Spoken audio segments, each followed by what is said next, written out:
Assalamualaikum warahmatullahi wabarakatuh. Kali ini kita akan diskusi tentang kelas diagram. Pada pemrograman berbasis objek, kelas diagram tidak dapat dilepaskan karena pada prinsipnya pemrograman berbasis objek yaitu kita menggunakan objek-objek yang mana itu kita dapat definisikan melalui kelas-kelas. Pada kelas diagram itu terdiri dari 3 komponen, yaitu nama kelas atau class name, yang kedua atribut, yang ketiga adalah method. Atau jika kita gambarkan dalam UML itu menjadi 3 bagian. Bagian atas adalah class name, bagian yang tengah atau bagian kedua adalah atribut, dan bagian terakhir adalah method atau function. Pada bagian atribut dan method itu ada tingkat visibility-nya atau kemungkinan kita mengakses suatu data atau method. Di dalam pemrograman berbasis objek sendiri itu terdiri dari 4 komponen. Yang pertama adalah public atau kita simbolkan dengan plus. Modifier public berarti kita dapat mengakses suatu data atau metode itu meski itu tidak berasal dari kelas itu. Intinya kita dapat mengakses data atau atribut di luar kelas atau package.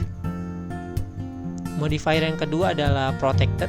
Kita tandai dengan simbol crash di sini.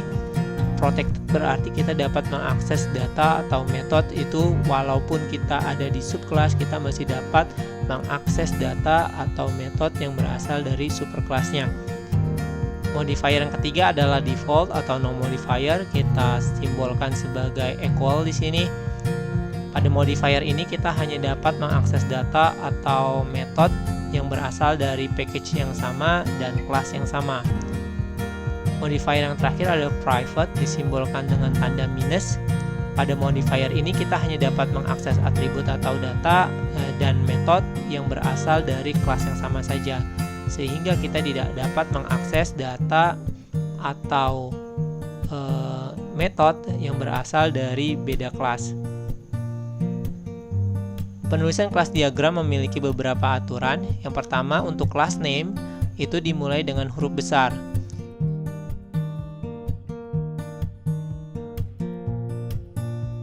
Jika kelas diagram tersebut merupakan abstraction, kita dapat menyimbolkannya dengan memberi tanda seperti ini, dengan nama kelasnya itu di tengah, dan kita dapat memberikan italic pada class name tersebut. Untuk aturan penulisan atribut, itu dimulai dengan huruf kecil pada awal kata. Jika ada lebih dari satu suku kata, maka tidak boleh ada spasi.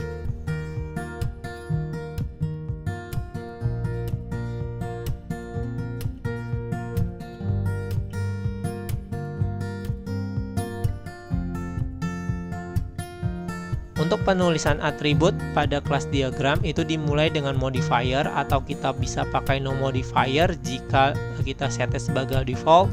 Kemudian juga diikuti dengan nama atributnya, diikuti kemudian oleh tipe atributnya.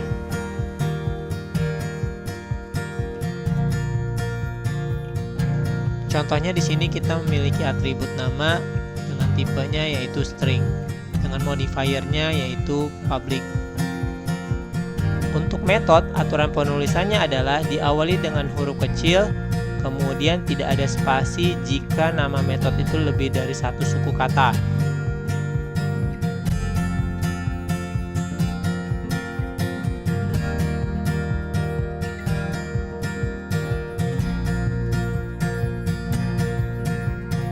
Penulisan metode di dalam kelas diagram didahului dengan modifier, kemudian diikuti oleh nama metode, kemudian jika ada parameter di dalam metode tersebut, kita dapat isi.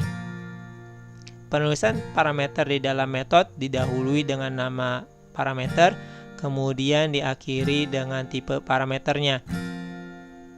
Kemudian optional lainnya adalah kita dapat menambahkan tipe dari metodenya.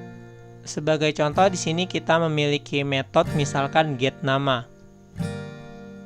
Di sini modifiernya adalah public, kemudian di sini parameternya adalah nama dan tipenya adalah string. Kemudian metode itu sendiri memiliki tipe string. Atau jika kita memiliki sebuah constructor, maka kita mulai dengan modifier diikuti oleh constructor name dan kemudian di sini parameternya. Jika tanpa parameter, kita dapat mengkosongkan di dalam tanda kurung ini.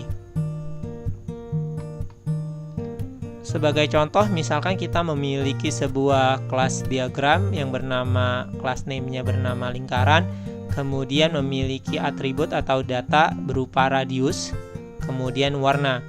Radius sendiri bersifat public dan tipenya adalah double, kemudian warna memiliki modifier public dan tipenya adalah string. Kemudian memiliki konstruktor lingkaran di sini tanpa parameter atau tanpa argumen. Kemudian ada dua metode, yaitu get luas dan get keliling. Untuk bagaimana mengkod kelas diagram ini dapat dilihat pada pertemuan-pertemuan sebelumnya.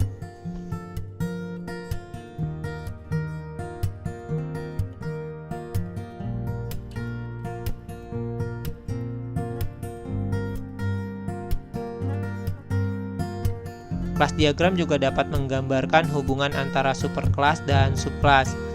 Hubungan antara superkelas dan subkelas itu ditandai dengan tanda panah.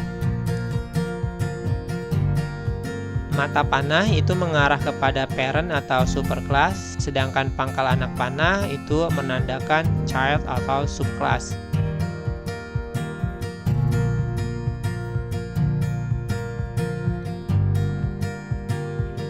Katakanlah di sini kita memiliki kelas diagram, yaitu buah-buahan, di mana buah-buahan tersebut merupakan parent atau superkelas dari apel, pisang, dan mangga.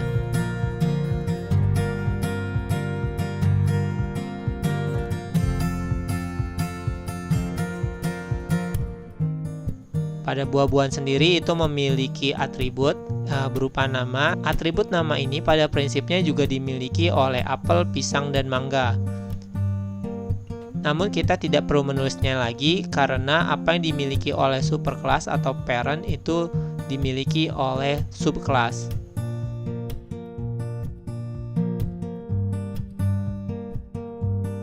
Kita hanya menulis data atau atribut dan metodenya pada subkelas, yang mana data atau metode tersebut tidak ada pada superkelas, sehingga hal ini juga tidak menjadi redundant. Kelas diagram juga dapat menggambarkan class relationship, hubungan antar kelas. Hubungan antar kelas itu dibagi menjadi 3 bagian. Yang pertama ada asosiasi, kedua ada agregasi, dan yang terakhir ada komposisi. Penjelasan detail mengenai ini itu kalian dapat lihat di pembahasan tentang class relationship. Di sana juga ada implementasi dari Java terhadap class relationship ini.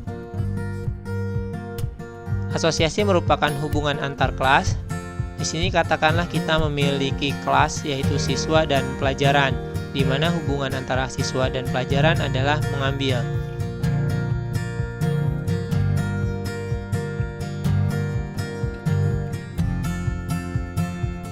Di sini juga ada multiplicity-nya, yang mana berarti setiap siswa mengambil 2-5 pelajaran, dan setiap pelajaran itu diisi oleh 10-30 siswa. Selain asosiasi juga terdapat agregasi. Agregasi merupakan asosiasi yang bersifat kepemilikan. Jadi katakanlah kita memiliki kelas bernama siswa dan kendaraan. Kemudian simbolnya adalah tanda diamond.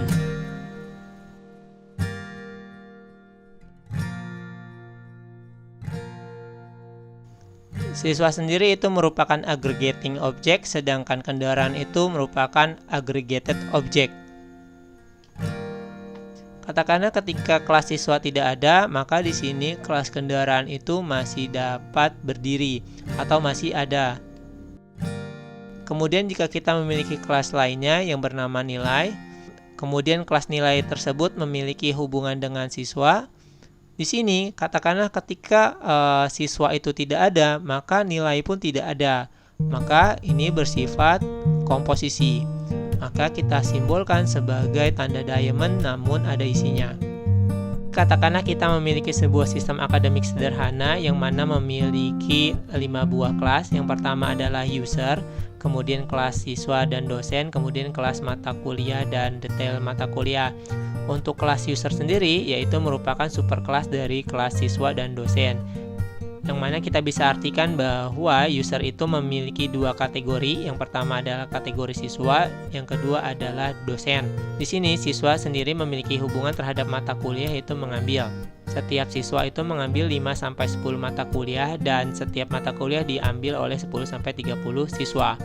Sedangkan dosen dan mata kuliah itu hubungannya itu mengajar. Di sini setiap dosen itu mengajar 3-5 mata kuliah, sedangkan setiap mata kuliah itu diampu oleh satu orang dosen. Perhatikan di sini bahwa mata kuliah, kelas mata kuliah, dan detail mata kuliah itu memiliki hubungan komposisi, yang mana multiplicity-nya 1-1. Ketika mata kuliah di sini kita hilangkan atau di drop, maka otomatis detail MK pun akan hilang. Makanya kita di sini hubungannya adalah komposisi. Oke, untuk detail bagaimana memprogramnya kalian dapat lihat pada materi-materi sebelumnya. Oke, demikianlah pembahasan tentang kelas diagram. Saya cukupkan. Assalamualaikum warahmatullahi wabarakatuh.